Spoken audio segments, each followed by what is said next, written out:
Okay, and I think this might be a good time to actually talk about some of the changes that's going to happen with Warlords of Draenor. As you mentioned, they're going to be making a lot of changes to everyone, but let's kind of... I want to start by focusing on the Vengeance changes, because Vengeance has been an interesting addition to tanks ever since its inception. Obviously, it was originally designed to help tanks who were struggling to keep threat at the end of an expansion where the DPS just have insanely high gear, and it would help the tanks keep threat. But now it's kind of gone from that, with threat being really a non-issue, to tanks not only doing good DPS, but really some raiders requiring that the tanks do good DPS. And I know that not every tank kind of agrees with this, and they're kind of just getting rid of Vengeance entirely come Warlords. And they're changing it into Resolve, which will increase self-healing, which by itself has a number of benefits and problems. But I'd like to know what you guys think as to what this change is going to do, and whether it's going to solve the problem, considering they're also going to be increasing the tank's DPS to compensate. Vengeance was a tool for a problem that no longer exists in any capacity, like you said. Now all Vengeance is now is a mechanic that everyone works on trying to tweak and cheat as much as possible. And I've been guilty of it. I've taken extra damage when I'm tanking things to get my Vengeance up, because extra DPS sounds like a fun thing to bring to the raid. And I like the fact that tanks can bring damage to a raid. I don't like the fact that the whole mechanic surrounding it is basically something you try to cheat and manipulate as much as possible, and it's not a boss mechanic. That bothers me. I like Resolve as a concept far more than I do Vengeance, simply because a tank's job, first and foremost, is to be the first one to die. If the tank dies first, you probably did your job right, as long as you're not standing in fire. And Resolve envelops the tanking mentality and the concept behind that portion of the Holy Trinity far better than Vengeance ever did. The idea of Resolve coming from the person actually keeping the tank alive, what if it's just like Vengeance? And what if you can whore out Resolve and then just completely not need to be healed at all? I mean, that kind of worries me, that tanks are going to go from dealing, really high damage and basically being a DPS that gets hit hard, to being a healer, just a self-healer entirely. And I don't think that it's really a necessary thing. I think they're just removing Vengeance, replacing it with Resolve, to fill the hole that Vengeance is going to leave. And I do think that Vengeance is an unnecessary thing now, because I've been with tanks who will, for instance, eat the Annihilates on Garrosh just for more Vengeance. And it's like, no, I'm the one healing you. If you're going to go from 100% to 20% in the course of like half a second, that's not a good mechanic to have. Another interesting point, I think, is that because all of the classes that tank are different, I'm worried that Resolve will kind of split the problem up, as opposed to just saying, oh, tanks do too much DPS, and going from that to saying, oh, well, now this tank can do loads of healing, as opposed to another tank not being able to do loads of healing. Because if you think about Death Knights, already they have a lot of self-healing. So what if you also add Resolve on top of that? I mean, I'm sure they're going to be tweaking the Death Knight numbers a little bit to kind of make up for the fact that Resolve is going to be there, but there are always probably going to be fights where it's like, oh, I've got a absolute metric ton of Resolve. I can do loads of healing by myself, which again points back to the issue that Warren brought up, that I don't need healers anymore. Well, I don't actually foresee that being too much of a problem, because when you look at the tanks right now, all of their good self-heals, all of the things that benefit for their personal, livelihood and hardiness, they're all on some sort of cooldown. And when you've got those heals on a cooldown, it doesn't matter if you can heal for 200% more the entire fight, when you can only do it every 30 seconds or every, minute. However, with Resolve, that's a constant attack power buff as long as you keep taking damage. So I see it being much less of an issue, solely because it's available all of the time, but it can only be used when it's needed, as opposed to being available all of the time and cheesing the numbers the whole fight. See, I kind of disagree. There's a couple classes who are going to need to be tweaked, like Kanto said, Death Knight especially. I'm not proud to admit this, but when we run Malkarok with our 10-man group, I get beaten healing by Udnog, who is a Death Knight tank, just because his Death Strike does so much healing. And if you added Resolve on top of that, I might as well not even be in that raid, A Paladin, for instance, also can do insane self-healing. They nerfed Seal of Insight for Paladin tanks, used to heal them on auto attack.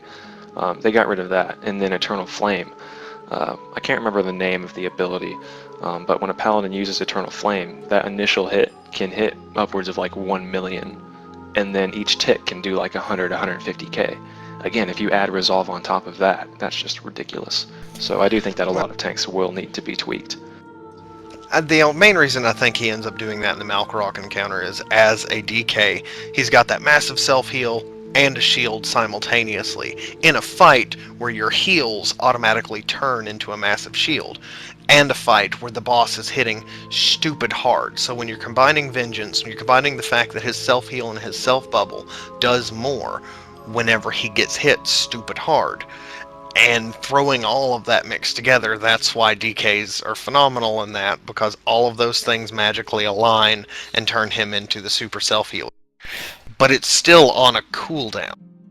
Right, and I agree with that. However, I am kind of worried about the other classes. I mean, we haven't talked much about the Druid and the Warrior, because really, I mean, Warrior has Enraged Regeneration and Victory Rush, and Victory Rush requires you get the killing blow on a mob, which is very rare in a raid. So you can basically take that out of the equation entirely, and if they've just got Enraged Regeneration, which I believe is a talent, and not only would Resolve be forcing them to pick up the Enraged Regeneration so that they can use Resolve, but they don't really have any other forms of self-healing, so surely Resolve would just screw with Warriors much more than it would with, say, a Death Knight, because, well, the Warrior is from vanilla. It's designed to mitigate damage, not heal it. So surely that means that Resolve just kind of isn't for Warriors. I imagine they're going to do some form of reworking in that capacity. If they're going to change the entire tanking mechanic landscape as far as this, I don't think they're going to do it in a manner that's going to take one of their true tried and tested classes and kick them out to the curb like the cat they don't want. They're going to work some way to make it beneficial for them. At least I would hope so. I put a lot of trust in Blizzard over the years, and I get let down occasionally, but for the most part they play a game that we all pay a lot of money to keep playing. So our trust has to be there in some form. Let's hope they don't screw it up. I don't want to see a Warrior doing self-healing. That's not what they do. They mitigate and I heal them. You know, that's what I like. You know, and so I don't think that is a necessary addition. So I'm kind of interested in Resolve. At the same time, I'm kind of worried that it's just not going to turn out well. I think it's going to be another Vengeance problem. I think Resolve I think tanking self-healing should be an oh crap scenario and not a consistent basis. I don't want a tank that can heal himself consistently throughout the course of a fight all the time. But in those instances where he ends up being slightly far away from his healers, takes a big hit, and he's got another one on the way, I like the fact that tanks will have the ability to go, oh crap, and just fill their life bar back up once. I would have to agree with that. So, moving on a little bit. Let's talk about Vengeance, because it is going away, but it has kind of installed a mentality into a lot of tanks, and really you could kind of link it to the fact that maybe there are more tanks around now, because now they can actually fill their screen with really quite big numbers when they get the Vengeance. And a lot of tanks have kind of gone into the mentality of, I am a DPSer that stands in front of the boss and occasionally takes some damage. And this kind of brings up an interesting question. How much DPS should tanks be doing? Should they be doing meaningful DPS or a little bit of DPS, or should their DPS just not matter in the grand scheme of things? I'd like to hear your thoughts. I think it depends on how tightly an encounter is tuned. In this tier, when we first started, a couple of these fights, they were really tight in rage timers. Naroshin comes into mind, Malkorok comes into mind, and on those fights you would need your tank to be doing just about as much DPS as your DPS do. I mean, I kind of contradict with the fact that I think Vengeance is a problem, but at the same time, I like tanks doing DPS. I like it when a Paladin stacks haste and does really good damage, but I don't think they need to be assisted by Vengeance. If they don't really put in a lot of tight Berserk timers, then I think tank DPS can be negligible. But if they're tight and your DPS is struggling, then it's going to matter. Well, one of the things we've got to look at when we're looking to the future are all of the gear changes and the item squish and all of that coming up. When we're looking at tanks for the future, we're not looking at tanks who are going to be picking up plate with stats that are no longer going to exist, like parry and dodge and expertise. They're going to be picking up haste and crit and things that are DPS based. So all of the tanks are going to have the same benefit that the druid and the monk tanks have had, and they're actually just putting on their DPS gear and changing it slightly to make it tank. So I think that personally is a good thing. Don't get me wrong, I miss the days of block. I miss having a block rating on my paladin because it was so nice. I miss having all of those mitigation values and standing in front of a boss and having healers go, man, you just don't take any damage for, the first 20 seconds of a fight. Obviously, the encounters are going to be designed differently when Warlords comes out to account for the change in tank DPS. But, I mean, I don't know if I entirely agree with tanks doing a lot of DPS. I think that their role should be protection and control, because that's the whole idea of a tank, really, isn't it? When you think of how it's designed creatively, a tank is someone who, in the artwork, will stand in between the person that's about to die and the big fireball, with raising their shield, taking the blow. They're not the person that charges in there and, does a whole bunch of damage and starts cleaving skulls. That's the job of the person that has the giant, great big two-handed axe, or the guy that's wearing, really frail robes and then suddenly fires, like, fire from their eyes. That's the kind of thing that really the Holy Trinity is designed around, and I just don't think it fits, to be honest, that tanks should be thinking about their DPS. Because I think that's kind of a mentality issue that people are saying, oh, well, I've got to think about my DPS as a tank. Well, look at some of the changes Blizzard has made throughout MoP. They're trying to, it seems, muddy the lines in the Holy Trinity a little bit because everyone likes to see big damage numbers. When you're looking at the DPS, they have, or the healers, they have the capacity to suddenly pull out a bunch of DPS. If there's not a whole lot of damage going on, and your druid pops Heart of the Wild, goes in there, turns into a cat, and suddenly tears the ass cheek off of the boss mob for the next 45 seconds, or your discipline priest just starts smite spamming and throwing out holy fire, or fist weaving, my god, fist weaving. They're muddying those lines up, and I'm not a big fan of having it muddied too much. There are a lot of games where that works well. No, wait, there are very few games where that has worked well so far, because then we're looking at, City of Heroes, City of Villains, games that were phenomenal, but those lines were just so absolutely unclear, and it hurt the game. Where I think that comes from, though, when you have a tank, if you just have a fight that's like swap it, how many stacks, I think the want to do more DPS comes from the fact that all you're doing is standing in front of the boss taking hits. You don't have to react to very much, and so I think they're standing there thinking, well, I might as well try to pump out as much damage as I can.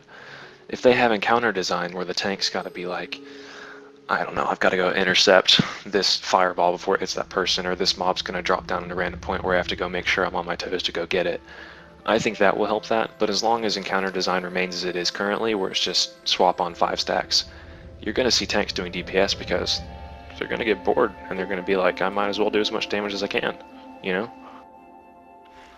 and that's a fine concept. The problem is when we look at it in practice, you end up with a lot of DPS that put on their tank gear and think they're a tank.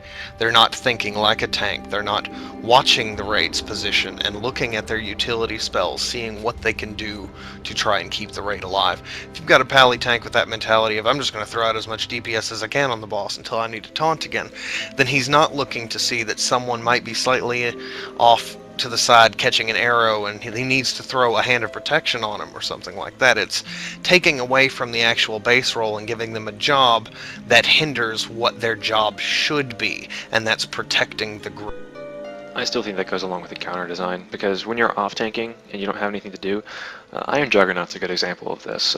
If you're off tanking, you've got to go get mines. That's something to do. You're not sitting there smacking the boss, or like that paladin tank who's got to make sure he bops that person before they get hit by something. But if you're just standing there, a Mercius comes to mind. If you're off tanking, you're just smacking the boss. You might as well do really good numbers. That is true, but in a Mercius, you're smacking. I mean, if you're looking at, at base gear level fighting Mercius, you may just be smacking the boss in your quadrant, but you're also paying attention to what the other tank is doing. And if you don't pick it up at the right time, he's gonna die.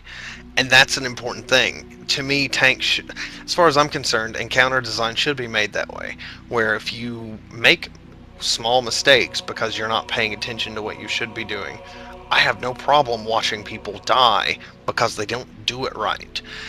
There should be some certain level of forgiveness, but not so much that you can just go off on your own tangent and do what you want to do until, oh wait, never mind, I need to do this taunt, derp. I want you paying attention and focusing on your role. You're a tank. Keep them alive. Keep the group going. That's your job. I would have to agree with that. I mean, pretty much any tank swap mechanic is going to rapidly get out of control and bugger you up in some way if you don't swap at the right time, from a Mercius to Shah to Garrosh to everything. But the problem is that is such a boring mechanic, as Wallin said about tanking. Sure, it may be important, but it's also not that interesting. It's just a case of, oh, taunt now. Now taunt now. Now taunt now. Fair enough. It does get a little boring once you've done it a few times. Yeah, see, that's what I'm trying to get at, is that they need to get some more flavor, some more feeling into a counter design for tanks. Because otherwise, I mean, if I'm a tank and I'm just waiting for this stacks for the other tank to taunt the boss, hell, I'm just going to do really good damage in the meantime while I have all this vengeance. And then that goes back to getting rid of vengeance, but now we're just going in circles. Yes, so let's move on.